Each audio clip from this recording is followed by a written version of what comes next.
Back to జడాబాక ఛానల్‌కి. So, ప్రతిభావంతులు ఇది మ్యాథ్స్ ద ఫాలోయింగ్‌లో ఇచ్చే అవకాశం ఉందండి. అందుకే చెప్తున్నాను. సోక్రటీస్ కాలంలో ప్రశ్నలు అడిగేవారు వరదత్తులు అని ఎథెన్స్ స్పార్టా నగర రాజ్యంలో కంఠపుష్టి కలిగిన వారు ప్రతిభావంతులు అని అనేవారు.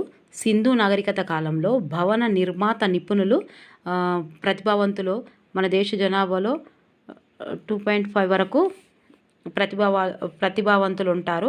సో, ప్రతిభావంతులు అనే పదాన్ని తొలిసారిగా వాడినది ఫ్రాన్సిస్ గాల్టన్.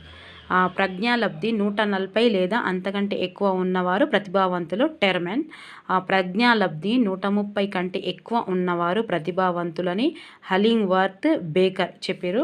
తర్వాత అమెరికన్ సైకాలజికల్ అసోసియేషన్ ప్రకారం ఈ కింది లక్షణాలు గలవారు ప్రతిభావంతులు. సో, అది సామాన్య ప్రజ్ఞాశక్తి, ప్రత్యేక విద్య, అభిరుచి,